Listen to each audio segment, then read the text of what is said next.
Hello बच्चों, फिर से स्वागत है आप सबका मेरे चैनल फिजिक्स और मैथ्स बाबा पे। जैसा कि हम बात कर रहे थे इलेक्ट्रोस्टैटिक यानी स्थिर वैद्युतिकी के बारे में, उसके अब तक मैं 11 लेक्चर अपलोड कर चुका हूँ। ये उसका 12वां लेक्चर है। इससे पहले वाला जो लेक्चर था उसमें हमने इलेक्ट्रिक फील्ड यानी विद्युत क्षेत्र, इलेक्ट्रिक फील्ड इंटेंसिटी, विद्युत क्षेत्र की तीव्रता, सुपरपोजिशन प्रिंसिपल, अध्यारोपण का सिद्धांत और उसके न्यूमेरिकल ख़त्म कर लिए थे। इसके अलावा भी बहुत सारे न्यूमेरिकल जो हैं इससे रिलेटेड बनते हैं, लेकिन वो मैं आपको यहाँ तो असाइनमेंट के थ्रू दे दूंगा या अपनी बुक से सॉल्व करें। कोई भी प्रॉब्लम आती है आप टेलीग्राम पे या फिर व्हाट्सएप ग्रुप के अंदर मुझे बता सकते हैं। चलिए, आज का जो टॉपिक है वो मोस्ट इंपॉर्टेंट टॉपिक है, क्योंकि कहीं ना कहीं हर एग्जाम में इसके ऊपर क्वेश्चन आता ही आता है। वो है इलेक्ट्रिक फील्ड लाइंस और इलेक्ट्रिक फील्ड लाइंस की प्रॉपर्टीज यानी विद्युत क्षेत्र रेखाएं एवं इनके गुणधर्म। चलिए, जो हमने कॉन्सेप्ट स्टार्ट करा था विद्युत क्षेत्र का यानी इलेक्ट्रिक फील्ड का। तो मैंने आपको क्या बोला, कोई भी चार्ज है उसके चारों तरफ कोई ना कोई फील्ड डेवलप होगी, कोई ना कोई क्षेत्र उत्पन्न होगा, जिसमें जैसे आप दूसरे चार्ज को लेकर आएंगे तो वो कोई ना कोई फोर्स एक्सपीरियंस करेगा, बल का अनुभव करेगा, जिसे हमने इलेक्ट्रिक फील्ड यानी विद्युत क्षेत्र का नाम दिया था। ठीक है, क्यों दिया था उस आई थिंक उस लेक्चर में आपको समझ आ गया होगा। लेक्चर नंबर 10 के अंदर हमने इसके बारे में बात करी थी। उसके बाद हमने बोला इसको मैथमेटिकली डिफाइन करने के लिए हमने एक नई क्वांटिटी दे दी, जिसको अपन ने बोल दिया इलेक्ट्रिक फील्ड की इंटेंसिटी।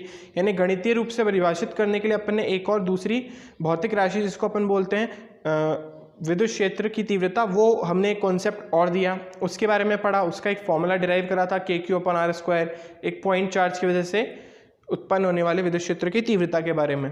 ठीक है, फिर उसको हमने बोला कि अगर हमारे पास एक सिस्टम है, एक निकाय है, उसमें बहुत सारे आवेश हैं, तो वो एक दूसरे के ऊपर कुछ बल एक दूसरे के ऊपर कुछ ना कुछ विद्युत क्षेत्र उत्पन्न कर रहे होंगे, तो एक आवेश के ऊपर कितना विद्युत क्षेत्र उत्पन्न होगा वो भी हमने बात कर ली।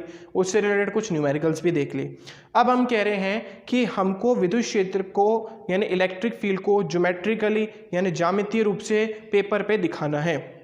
ये मार्कर है, इस मार्कर के चारों तरफ इलेक्ट्रिक फील्ड जो है किस तरीके की होगी, विद्युत क्षेत्र किस तरीके का होगा, पास कैसा होगा या दूर कैसा होगा, या जितना पास जाऊंगा तो किस बिंदु पर अधिक होगा, किस बिंदु पर कम होगा। ये बहुत सारी बातें हैं जिसके लिए एक न्यू कॉन्सेप्ट हमने दिया, जिसको अपन बोलते हैं इलेक्ट्रिक फील्ड लाइन्स यानी विद्युत क्षेत्र रेखाएं।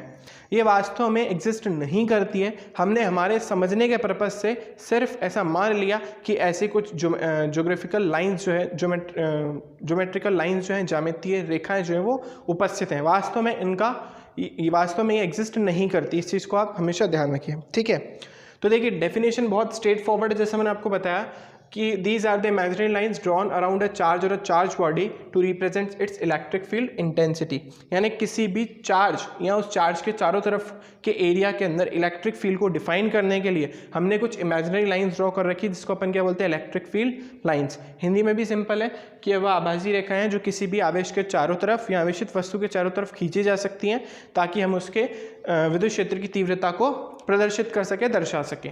ठीक है, आपको इतनी बात तो समझ आ गई होगी कि इलेक्ट्रिक फील्ड लाइंस होती क्या है। अच्छा, electric field lines 2D lines नहीं है, ये 3D लाइंस है। मतलब अगर आप इस मार्कर को ढंग से देख सकते हैं तो इस मार्कर से इलेक्ट्रिक फील्ड लाइंस एक पर्टिकुलर ऐसा नहीं इस प्लेन में ही निकलेगी। जैसे मैंने अभी जब मैं आपको बना के बताऊंगा तो समझ आएगा आपको।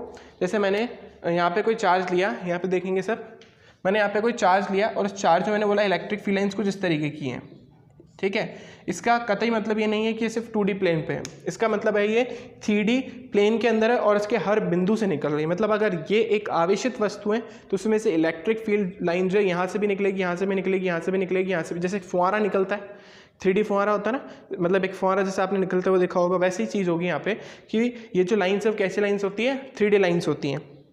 ठीक है, तो इसका कॉन्सेप्ट हमने क्यों दिया, इसका कॉन्सेप्ट हमने दिया ताकि हम इलेक्ट्रिक फील्ड की इंटेंसिटी को समझ सकें कि जहाँ पे आपको इलेक्ट्रिक फील्ड लाइन ज़्यादा दिख जाए वहाँ पे इलेक्ट्रिक फील्ड कैसी होगी, स्ट्रांग होगी।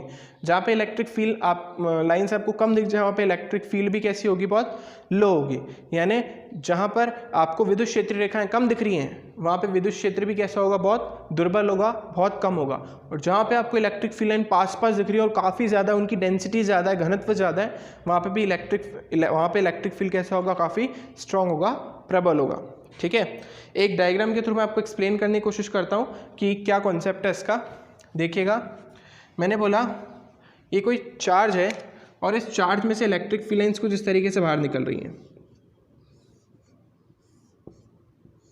ठीक है, अगर मैं यहाँ पे एक पर्टिकुलर एरिया, अच्छा इलेक्ट्रिक फील्ड लाइन जो है क्योंकि 3 डायमेंशनल कॉन्सेप्ट है तो इसको डिफाइन करने के लिए हम क्या करते हैं, हम जैसे ये ऑब्जेक्ट है तो इसके चारों तरफ अगर मुझे कहीं पे भी इलेक्ट्रिक फील्ड की इंटेंसिटी पता करनी है तो मैं वहाँ पे क्या करूँगा, एक छोटा सा पार्ट ले लूँगा, छोटा सा एरिया कैप्चर कर लूँगा, देख लूँगा, ठीक है, निकाल लूँगा। फिर मैं देखूँगा उस एरिया में से उसकी लंबवत दिशा में परपेंडिकुलर डायरेक्शन में कितनी इलेक्ट्रिक फील्ड लाइंस वहाँ से पास हो रही है, कितनी विद्युत क्षेत्र वहाँ से विद्युत क्षेत्र रेखा वहाँ से निकल रही है। जितनी ज़्यादा निकल रही होगी उतना ही ज़्यादा वहाँ पे इलेक्ट्रिक फील्ड यानी विद्युत क्षेत्र प्रबल होगा। जैसे कि यहाँ पे देखिए मैंने क्या कर लिया, यहाँ पे मैंने ये एक 3D डायग्राम है, ये बना हुआ 2D प्लेन पे लेकिन है 3D डायग्राम कि भाई एक ही मार्कर है, इसमें से बहुत सारी इलेक्ट्रिक फील्ड लाइंस इस तरीके से हर डायरेक्शन में निकल रही है। तो मैंने एक छोटा सा एरिया क्या कर लिया, कंसिडर कर लिया आगे की तरफ। आप समझ पा रहे होंगे, एक छोटा सा एरिया समझिए, जैसे कि ये हमारे पास एक समझिए इसमें से बहुत सारी इलेक्ट्रिक फील्ड लाइंस निकल रही है, तो मैंने यहाँ पे एक एरिया यहाँ पे बना लिया। तो इस एरिया में से जितनी भी लंबवत विद्युत क्षेत्र रेखा निकलेगी वही इस इलेक्ट्रिक फील्ड की क्या होगी, इंटेंसिटी को रिप्रेजेंट करेगी। ठीक है, तो क्योंकि एक 3 डायमेंशनल कॉन्सेप्ट है इसलिए हम क्या कर सकते हैं, कुछ एरिया बना करके इस इलेक्ट्रिक फील्ड की इंटेंसिटी को समझ सकते हैं। तो यहाँ पे मैंने एक एरिया बनाया, तो यहाँ पे काफ़ी ज़्यादा थी इलेक्ट्रिक फील्ड लाइंस और काफ़ी पास पास थी, तो इस एरिया को भी ए नाम दे देते हैं। फिर मैंने यहाँ पे एक एरिया बनाया, इसको बी नाम दे देते हैं। फिर मैंने यहाँ पे एक एरिया बनाया, इसको सी नाम दे देते हैं। तो 3 अलग अलग पॉइंट पे मैंने इलेक्ट्रिक एरिया कंसिडर करेंगे, एक्चुअली एरियाज़ हैं। अगर आपको समझ आ रहा हो तो मैं इसको ब्लू मार्कर से बना देता हूँ ताकि आपको समझ आए कि एरिया है। तो इस तरीके के कुछ एरिया हैं जिसको कट करके इलेक्ट्रिक फील्ड लाइन जा रही है। ये भी एक एरिया है जिसको इलेक्ट्रिक फील्ड लाइन कट करके जा रही है, और ये भी एक एरिया है जिसको इलेक्ट्रिक फील्ड लाइन कट करके जा रही है। मैंने एरिया माना है, तो दिख रहा होगा कि आपको ए के ऊपर जो इलेक्ट्रिक फील्ड लाइन्स है वो काफ़ी पास पास है। तो मैं बोल सकता हूँ ए के ऊपर इलेक्ट्रिक फील्ड जो है वो काफ़ी स्ट्रांग होगा, बी के ऊपर थोड़ा वीक होगा और सी के ऊपर सबसे वीक होगा। यानी अगर मैं इलेक्ट्रिक फील्ड की इंटेंसिटी के बारे में बात करूँ तो वो कुछ इस तरीके की होगी। ठीक है, तो यहाँ से आपको एक कॉन्सेप्ट समझ आ गया होगा कि इलेक्ट्रिक फील्ड जो होता है एक 3 डायमेंशनल कॉन्सेप्ट है, ना कि 2 डायमेंशनल। पहली बार इसकी जिसने डिस्कवरी करी थी उस साइंटिस्ट का नाम है माइकल फैराडे। नाम आप लोगों ने सुना होगा बहुत। विद्युत चुंबकीय प्रेरण के बारे में भी उन्हें बताया था, इलेक्ट्रोमैग्नेटिक इंडक्शन के बारे में, उसके बारे में भी अपन बाद में बात करेंगे। तो उन्होंने सबसे पहले इसको फोर्स लाइन यानी बल रेखाओं का नाम दिया, लेकिन बाद में इसका नाम चेंज होकर के फील्ड लाइंस हो गया। ठीक है, वो अभी इतना इंपॉर्टेंट नहीं है। तो यहाँ तक आपको बात समझ आ गई होगी कि इलेक्ट्रिक फील्ड लाइन जो है 3 डायमेंशनल कॉन्सेप्ट है। किसी भी जगह पे इलेक्ट्रिक फील्ड कितना स्ट्रॉन्ग है पता करने के लिए वहाँ पे अपन एक पर्टिकुलर एरिया ले लेते हैं, और उस एरिया से परपेंडिकुलर डायरेक्शन में कितनी इलेक्ट्रिक फील्ड लाइन्स निकल रही है वही उस इलेक्ट्रिक फील्ड की इंटेंसिटी को रिप्रेजेंट करती है। ठीक है, तो इतनी बात आपको समझ आ गई।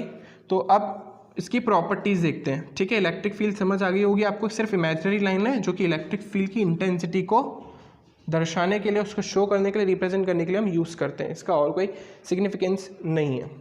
ठीक है, सो अब अच्छा, कुछ बुक्स में कुछ स्टैंडर्ड डेफिनेशन भी दे रखी होती है, वो मैंने यहाँ पे लिखी है, imaginary lines followed by the unit positive charge. यानी आप इलेक्ट्रिक फील्ड के अंदर एक यूनिट पॉजिटिव चार्ज को रख दीजिए, छोड़ दीजिए, वो जिस पाथ को फॉलो करना स्टार्ट कर दें वही पाथ क्या कहलाता है, उस पर्टिकुलर चार्ज के लिए इलेक्ट्रिक फील्ड लाइंस। यहाँ पे जो अपन ने यूनिट पॉजिटिव चार्ज लिया है ये वही टेस्ट चार्ज है जो हमने इलेक्ट्रिक फील्ड के टाइम पे लिया था। ठीक है, जिसका खुद का कोई इलेक्ट्रिक फील्ड नहीं होता।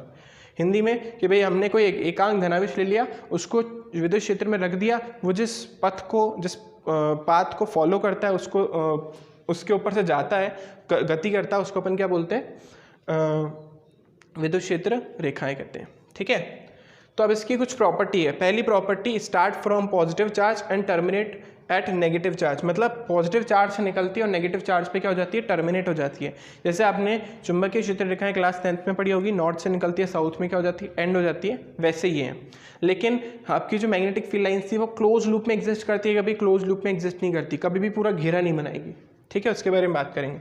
अभी समझते हैं सिर्फ पॉजिटिव से निकल रही है और नेगेटिव पे जा रही है। ऐसा क्यों? क्योंकि पॉजिटिव चार्ज के लिए हम पहले ही पढ़ चुके हैं कि इलेक्ट्रिक फील्ड लाइन्स हमेशा कैसी होती है, आउटवर्ड डायरेक्शन में। जैसे मैंने आपको उस टाइम भी बताया था कि पॉजिटिव चार्ज के लिए जो इलेक्ट्रिक फील्ड लाइन्स होती है वो कैसी होती है, आउटवर्ड डायरेक्शन में, और नेगेटिव चार्ज के लिए जो इलेक्ट्रिक फील्ड लाइन्स होती है वो कैसी होती है, इनवर्ड डायरेक्शन में, अंदर की तरफ। ठीक है, तो अगर मैंने एक पॉजिटिव चार्ज ले रखा है और नेगेटिव चार्ज ले रखा है और पास पास है दोनों, तो electric field lines negative positive से निकलेगी और किस में चली जाएगी, नेगेटिव में। ये एक 3 डायमेंशनल फिगर है, लेकिन हम बना 2D प्लेन पे रहे तो कुछ ऐसा ही बनेगा। तो एक पॉजिटिव और एक नेगेटिव चार्ज के अंदर इलेक्ट्रिक फील्ड लाइन्स जो है वो कुछ इस तरीके से होती हैं। ठीक है, अगर अपोजिट चार्ज है तो कुछ इस तरीके से होगी। अगर वो लाइक चार्जेस होते, एक जैसे होते, जैसे मैंने पॉजिटिव चार्ज रख दिया, तो इसमें एक दूसरे को दूर करने की कोशिश करेगी ये।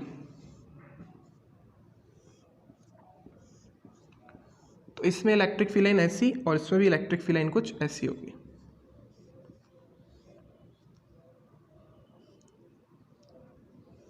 ठीक है, यहाँ पे ये जो पॉइंट होता है इस पॉइंट को अपन बोलते हैं नल पॉइंट, यानी एक ऐसा पॉइंट जहाँ पे कोई भी इलेक्ट्रिक फील्ड नहीं है, मतलब ना तो वो इस यहाँ पे जा सकता है चार्ज, अगर हम यहाँ पे किसी भी चार्ज को रखें तो ना ही यहाँ पे जा सकता है, मतलब एक नल पॉइंट है, यहाँ पे कोई भी इलेक्ट्रिक फील्ड नहीं होगी। ठीक है, ये पूरी तरीके से न्यूट्रल पॉइंट, नल पॉइंट या फिर इसको न्यूट्रल पॉइंट भी बोलते हैं, उदासीन बिंदु, एग्जैक्ट नाम इसका न्यूट्रल पॉइंट है जिसको हिंदी में बोलते हैं उदासीन बिंदु।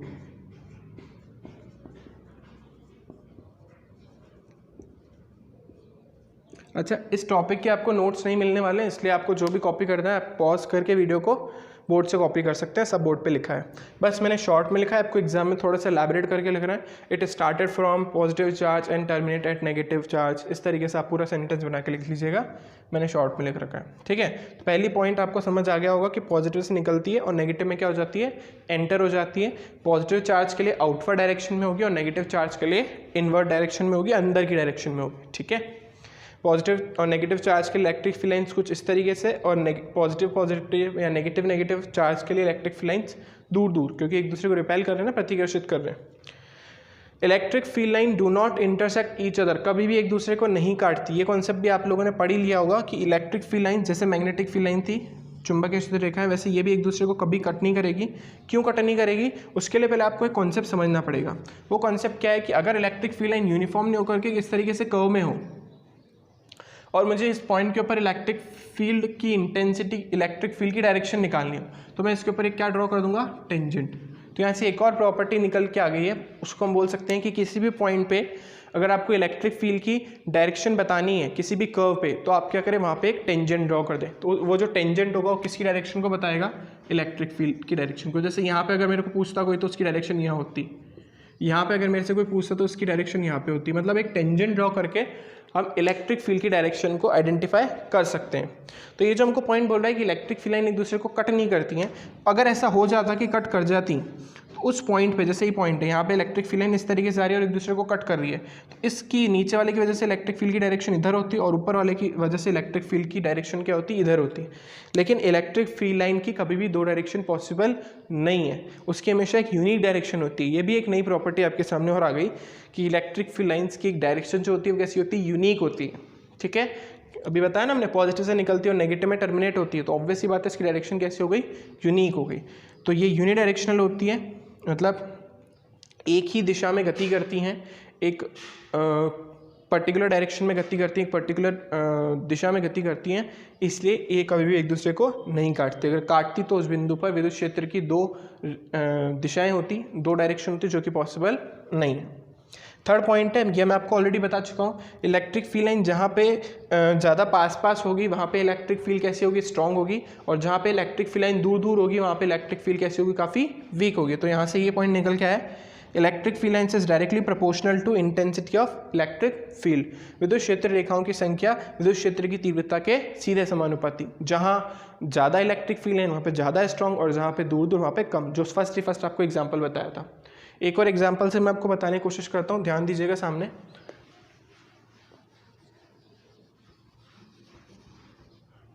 देखिए, जैसे अगर मैं इन इलेक्ट्रिक फील्ड लाइंस के बारे में बात करूँ,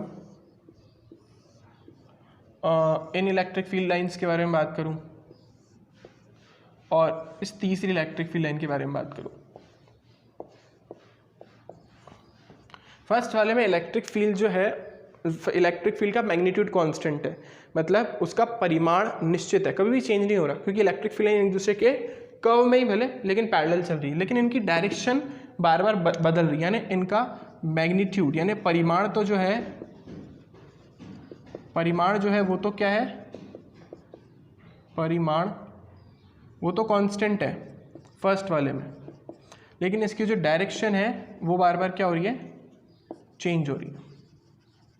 अगर मैं यहाँ पे एक सर्किल बनाता तो भी इलेक्ट्रिक फील्ड की इंटेंसिटी वही है, यहाँ पे भी वही है, यहाँ पे भी वही है, इसलिए यहाँ पे जो इलेक्ट्रिक फील्ड है वो क्या है, कांस्टेंट है। ठीक है, लेकिन उसकी डायरेक्शन बार बार क्या हो रही है, चेंज हो रही है। आप कहीं पे भी एक लाइन ड्रॉ करके देख लीजिए, टेंजेंट यहाँ पे अलग है, यहाँ पे अलग है और यहाँ पे भी अलग है, तो डायरेक्शन क्या है, अलग अलग है। दूसरे में ना तो मैग्नीट्यूड कांस्टेंट है ना ही उसकी डायरेक्शन। यहाँ पे लाइन एक एरिया कवर करते हैं तो इलेक्ट्रिक फील्ड लाइन ज़्यादा पास पास है, यहाँ पे अगर मैं कवर करूँ तो इलेक्ट्रिक फील्ड लाइन दूर दूर चली गई। तो इसके अंदर ना तो इलेक्ट्रिक फील्ड जो है वो क्या बोलते हैं कांस्टेंट है, ना ही इसकी डायरेक्शन एक जैसी है। इसके अंदर आप कहीं पे भी एरिया कवर करें, सब जगह इलेक्ट्रिक फील्ड लाइन एक जैसी हैं, एक दूसरे के पैरेलल हैं, और आप कहीं पे भी टेंजेंट ड्रॉ करेंगे उसी डायरेक्शन में आएगी। तो यहाँ पे इलेक्ट्रिक फील्ड जो कांस्टेंट भी है और एक ही डायरेक्शन में भी है, ठीक है, उनकी डायरेक्शन भी बार चेंज नहीं हो रही। और जो स्टार्टिंग में डायग्राम बताया था कुछ इस तरीके के वाला, उससे भी आप समझ सकते हैं। यहाँ पे इलेक्ट्रिक फील्ड लाइन पास पास तो ज़्यादा स्ट्रॉन्ग, यहाँ पे दूर तो वीक, और यहाँ पे अगर कहीं ले ले तो और दूर तो और वीक, ठीक है। तो ये हमारा थर्ड पॉइंट हो गया। एक दो पॉइंट हमने भी इसमें और ऐड कर दिए कि किसी भी पॉइंट पे इलेक्ट्रिक फील्ड की डायरेक्शन निकालनी है हमको, तो टेंजेंट ड्रॉ करते हैं, उसके टेंजेंट उसकी डायरेक्शन को शो करता है। एक और पॉइंट मैंने आपको और ये बता दिया कि इलेक्ट्रिक फील्ड लाइंस यूनिडायरेक्शनल होती है, एक ही दिशा में गति करती हैं, ठीक है। तो वैसे तो हमने 5 पॉइंट पढ़ लिए, लेकिन मैंने यहाँ पे 3 ही लिख रखे हैं। फोर्थ पॉइंट मैंने लिखा है always normal to the surface of conductor, यानी चालक की सतह की हमेशा लंबवत रहेगी। अगर ये कंडक्टर होता, ये मार्कर, तो इलेक्ट्रिक फील्ड लाइन हमेशा इसके परपेंडिकुलर निकलती, ठीक है। अब ऐसा क्यों होता है भाई, इलेक्ट्रिक फील्ड लाइन सरफेस के हमेशा परपेंडिकुलर क्यों है? जैसे मैंने ये स्फीयर लिया, ठीक है, ये शायद आपको दिखे नहीं, तो इस स्फीयर को हम ऊपर ले लेते हैं। स्फीयर मतलब एक धातु का गोला ले रहे हैं हम, तो एक स्फीयर कंसिडर करते हैं हम। तो ये हमारे पास एक स्फीयर है, ये धात्विक गोला है और ये इसके ऊपर कोई धनावेश है, ठीक है। तो इलेक्ट्रिक फील्ड लाइन हमेशा इसके कैसे होगी, लंबवत होगी। ये हमारा एक पॉइंट बोल रहा है। अब दिमाग में क्वेश्चन आया, सर ऐसा ही क्यों, इलेक्ट्रिक फील्ड लाइन सरफेस के हमेशा परपेंडिकुलर ही क्यों होती हैं? इसका भी बहुत अच्छा रीज़न है, आप ढंग से सुनिएगा, आपको समझ आ जाएगा कि इलेक्ट्रिक फील्ड लाइन सरफेस के हमेशा परपेंडिकुलर ही क्यों होती है। उसके लंबा कर रहे थे कि इलेक्ट्रिक फील्ड लाइन हमेशा सरफेस के परपेंडिकुलर क्यों होगी। तो देखते हैं, मैंने बोला ये एक स्फीयर है, ठीक है। अब मैं ऐसा बोलता हूँ, मान रहा हूँ ये आवेशित है तो एक समान आवेशित है, ध्यान रखिएगा, यूनिफॉर्मली चार्ज मान रहे हैं, यूनिफॉर्मली चार्ज होगा तभी इसके परपेंडिकुलर होगी, अगर यूनिफॉर्मली चार्ज नहीं तो कहीं पे भी हो सकती है। सो अगर ये धात्विक गोला यूनिफॉर्मली चार्ज है तो ऑब्वियसली इसकी सरफेस जो है उसके ऊपर, जैसे मैंने आपको बोला कि जो डायरेक्शन है इलेक्ट्रिक फील्ड लाइंस की वो परपेंडिकुलर होगी। तो क्यों होगी? तो मैं ऐसा बोलता हूँ कि चलो परपेंडिकुलर नहीं होकर के कुछ इस डायरेक्शन में, तो भाई इसके टेंजेंट के साथ कोई ना कोई एंगल थीटा बना रही होगी। तो इलेक्ट्रिक फील्ड की इसकी वजह से दो कंपोनेंट हो गए, एक तो हो गया ई कॉस थीटा क्षैतिज घटक यानी हॉरिजॉन्टल कंपोनेंट, और एक हो गया ई साइन थीटा इसके परपेंडिकुलर कंपोनेंट। सो अब मैं क्या बोल रहा हूँ, मैं बोल रहा हूँ कि भाई इसके दो भाग हो गए तो इसको हटा दो, चलो इसका काम खत्म। ऐसे ही क्या होगा, यहाँ पे भी होगा, यहाँ पे भी जब आप दो घटक करेंगे तो एक तो इसके टेंजेंट की डायरेक्शन में आएगा और एक इसके परपेंडिकुलर डायरेक्शन में आएगा। ऐसे फिर यहाँ पे भी होगा, एक यहाँ पे होगा और एक इसके टेंजेंट की डायरेक्शन में होगा, हर जगह होगा ना, एक यहाँ होगा और एक इसके टेंजेंट की डायरेक्शन में होगा। तो यहाँ पे आपको दिख रहा होगा। आप सिर्फ टेंजेंट को भी, अभी जो इसका परपेंडिकुलर वाला कंपोनेंट उसको भूल जाइए, सिर्फ इसके टेंजेंट को देखिए। टेंजेंट जो है इसके साथ साथ गति कर रहा है, किसके साथ साथ, इस स्फीयर के सरफेस के साथ साथ, इसकी सतह के साथ साथ। अब ये जो इलेक्ट्रिक फील्ड जो है वो इसके साथ साथ गति नहीं कर सकता। क्यों नहीं कर सकता भाई? क्योंकि हमारी जो सरफेस है यूनिफॉर्मली चार्ज है। अगर सरफेस कहीं से नॉन यूनिफॉर्म होती तो ये इलेक्ट्रिक फील्ड लाइंस इस तरीके से गति कर सकती थी, क्योंकि इनकी डायरेक्शन बार बार चेंज हो रही है ना, इसलिए इस तरीके से गति कर सकती थी। कब? अगर ये इलेक्ट्रिक फील्ड जो है यूनिफॉर्म नहीं होता। लेकिन इलेक्ट्रिक फील्ड यहाँ पे कैसा है, यूनिफॉर्म है, और इलेक्ट्रिक फील्ड लाइन की डायरेक्शन तब तक चेंज नहीं हो सकती जब तक आपका इलेक्ट्रिक फील्ड जो है यानी कोई भी ऑब्जेक्ट जो है वो यूनिफॉर्मली चार्ज हो। अगर ये नॉन यूनिफॉर्म होता तो ये डायरेक्शन चेंज कर लेती, लेकिन इसकी डायरेक्शन चेंज तब तक नहीं हो सकती जब तक ये यूनिफॉर्म है, ठीक है। या फिर आप ऐसा भी बोल सकते हैं कि इलेक्ट्रिक फील्ड जो है एक दूसरे को पकड़ने की कोशिश कर रहे हैं, भाग रहा है कोई एक के पीछे ना, एक भाग रहा है उसके पीछे दूसरा, उसके पीछे तीसरा। वो भागना तो कब भी पॉसिबल है, जब हो सकता है एक जगह आवेश ज़्यादा और दूसरी तरफ एक जगह आवेश कम हो, जो अपन इलेक्ट्रिक पोटेंशियल यानी विद्युत विभवांतर वाले कॉन्सेप्ट में पढ़ेंगे, ठीक है। इसलिए इलेक्ट्रिक फील्ड लाइन सरफेस के हमेशा परपेंडिकुलर होती है। क्यों? क्योंकि उनकी डायरेक्शन कभी भी नॉन यूनिफॉर्म चार्ज के लिए यानी एक समान आवेश के लिए परिवर्तित नहीं हो सकती, इसलिए हमेशा सरफेस के लंबवत होती है, ठीक है। नेक्स्ट अपन बात कर रहे हैं कि कभी भी हमेशा कैसी होगी, हाँ ये रहा, हमेशा क्लोज लूप फॉर्म कभी भी नहीं करेगी, यानी इलेक्ट्रिक फील्ड लाइन कभी भी ऐसा फॉर्म नहीं कर सकती। ऐसा नहीं हो सकता इलेक्ट्रिक फील्ड लाइन के लिए कि भाई एक चार्ज है, उस चार्ज से निकल गई और वापस उसी चार्ज पे आ गई। क्यों? क्योंकि electric field line positive charge से निकलती है और नेगेटिव चार्ज पे एंड होती है, और हो सकता है इसके ऊपर या तो पूरा पॉजिटिव ही चार्ज हो या तो नेगेटिव चार्ज हो, दोनों कैसे हो सकते हैं? फिर तो ये न्यूट्रल ही होगी, उदासीन होगी। उदासीन है तो फिर इलेक्ट्रिक फील्ड जनरेट कर ही नहीं सकती ना। इसलिए इस कॉन्सेप्ट को कि हमेशा क्लोज लूप में क्यों होती है ऐसा समझ सकते हो, क्योंकि नेगेटिव से निकलती है और पॉजिटिव से निकलती है और नेगेटिव में एंड हो जाती है, इसलिए कभी भी क्लोज लूप फॉर्म नहीं करेगी, हमेशा कॉन्टिन्यूस होती है। यानी इलेक्ट्रिक फील्ड लाइन हमेशा ऐसी हो सकती है, कभी ऐसी आपको नहीं मिलेगी। क्यों भाई, ऐसा क्यों? इसके लिए जो अभी अपन ने डेफिनेशन पढ़ी थी, स्टैंडर्ड डेफिनेशन, कि जो हमारा पॉजिटिव चार्ज होता है, जो यूनिट पॉजिटिव चार्ज होता है, वो जिस पाथ पे मूव करता है वही किसकी डायरेक्शन होती है? इलेक्ट्रिक फील्ड की डायरेक्शन होती है। तो हमारा यूनिट पॉजिटिव चार्ज यहाँ गया, यहाँ गया, यहाँ गया, एकदम से उसको खाई दिख गई, ऐसा तो नहीं हो सकता कि खाइए तो जंप मार लेगा, नहीं हो सकता। जो हमारा चार्ज है वो सिर्फ और सिर्फ इलेक्ट्रिक फील्ड लाइन पे मूव कर सकता है, ऊपर कोई इलेक्ट्रिक फील्ड लाइन नहीं है कि इसके ऊपर जंप कर जाए। तो इलेक्ट्रिक फील्ड लाइन पे हमारा क्योंकि यूनिट पॉजिटिव चार्ज मूव कर सकता है और यहाँ पे कोई इलेक्ट्रिक फील्ड लाइन नहीं है, तो ऐसा कैसे पॉसिबल हो सकता है कि इलेक्ट्रिक फील्ड जो हमारा यूनिट पॉजिटिव चार्ज है वो जंप मार ले? जो तो पॉसिबल नहीं है। इसलिए हम बोलेंगे कि इलेक्ट्रिक फील्ड हमेशा कैसी होती है? कॉन्टिन्यूस, क्योंकि हमारा यूनिट पॉजिटिव चार्ज एक पॉइंट से दूसरे पॉइंट पे जंप नहीं मार सकता। ठीक है, चलिए, तो ये इसकी प्रॉपर्टी खत्म हो गई है। आई होप आप लोगों को समझ आ गई होगी। इसके ऊपर बेस्ड कुछ न्यूमेरिकल हैं, देख लेते हैं, एग्जाम में आए हुए। ये एक धात्विक नीचे प्लेट रखी है, धातु की बनी है, मेटल की प्लेट है, और ये पॉजिटिव चार्ज है। आपको इसके लिए इलेक्ट्रिक फील्ड लाइंस ड्रॉ करनी है, बहुत इजी है। सबसे पहले तो आपको इंडक्शन का कॉन्सेप्ट लगाना पड़ेगा, प्रेरण का। इस पॉजिटिव चार्ज की वजह से ऊपर की सतह नेगेटिवली चार्ज हो जाएगी और नीचे वाली सतह पॉजिटिवली, हम नीचे से मतलब नहीं है। तो ये पॉजिटिव चार्ज है, नेगेटिव चार्ज, तो इलेक्ट्रिक फील्ड लाइंस कैसी होनी चाहिए? ऐसी। इसके हमेशा परपेंडिकुलर ही रखनी है, ये चीज़ ध्यान रखनी है। अच्छा, एक चीज़ मैं आपको बताना अभी भूल गया हूँ, वो ये थी कि जैसा मैंने आपको बोला है सरफेस की हमेशा नॉर्मल रहेगी, तो एक चीज़ आपको ध्यान रखनी है और कि जहाँ पर चार्ज नहीं है वहाँ पे कोई इलेक्ट्रिक फील्ड लाइन नहीं हो सकती। एक आप इसकी लास्ट प्रॉपर्टी समझ के लिख लीजिए, जहाँ चार्ज नहीं है वहाँ पे इलेक्ट्रिक फील्ड लाइन नहीं होगी। किसी भी कंडक्टर के हमेशा सरफेस पे हमेशा चार्ज रहते हैं, इसलिए उसके अंदर कोई चार्ज नहीं है, इसलिए वहाँ पे इलेक्ट्रिक फील्ड क्या होगी? जीरो। यानी कंडक्टर के अंदर कभी भी, चालक के अंदर कभी भी इलेक्ट्रिक फील्ड या इलेक्ट्रिक फील्ड लाइन नहीं होती। ठीक है, सो ये इसकी सिंपल सी जो इलेक्ट्रिक फील्ड लाइन ड्रॉ हो गई। फिर हमको एक धात्विक गोला दे रखा है और पूछा इसमें से कौन सी इलेक्ट्रिक फील्ड लाइन सही है?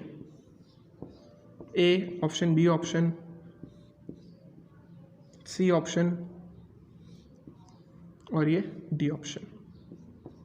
तो देखिए, पहले दो तो वैसे ही गलत है, क्योंकि अब आपको समझाया कि अंदर कोई इलेक्ट्रिक फील्ड होता ही नहीं है, इलेक्ट्रिक फील्ड लाइंस कैसे हो सकती हैं। दूसरा भी आपको समझाया कि हमेशा सरफेस के नॉर्मल होती है, परपेंडिकुलर होती है, उसकी लंबवत होती है। तो ये लंबवत कहाँ है? लंबवत कैसे पता करोगे? इसकी रेडियस की डायरेक्शन में। इसकी रेडियस की डायरेक्शन में है क्या? ये देख लीजिए, क्या इसकी रेडियस की डायरेक्शन में आ रहा? नहीं, ये तो अलग आ रहा है। इसका मतलब ये जो सी ऑप्शन है वो गलत हो गया। डी ऑप्शन देखिए, क्या इसकी रेडियस की डायरेक्शन में आ रहा है? हाँ जी, रेडियस की डायरेक्शन में है ये। क्या ये इसकी रेडियस की डायरेक्शन में? हाँ, ये भी इसकी रेडियस की डायरेक्शन में है। हमें सिर्फ देखना है निकलने वाली जो लाइन्स है वो इसके परपेंडिकुलर हो, बाकी कोई हो नहीं, उससे मतलब नहीं। हो सकता है बाहर अलग हो, बाहर से अलग निकल रही, इसके अंदर जैसे एंटर होगी तो लंबवत हो जाएगी। तो इसलिए इसका ऑप्शन कौन सा सही है? डी। ठीक है, एक दो क्वेश्चन जैसे आपके एनसीईआरटी में आपको मिलेंगे, positive charge, negative charge, electric field lines कुछ इस तरीके से दे रखी है, फिर ऊपर क्लोज लूप बना दिया उसने, तो ये भी क्या हो गई? गलत हो गई, क्योंकि क्लोज लूप फॉर्म नहीं करती है। ठीक है, सो इस टाइप के कुछ क्वेश्चंस आपको एग्जाम में मिले तो आप कर लीजिएगा, बहुत ईजी है, स्ट्रेट फॉरवर्ड है। Thank you for watching this video. Please share करें, लाइक करें और सब्सक्राइब करें। Thank you.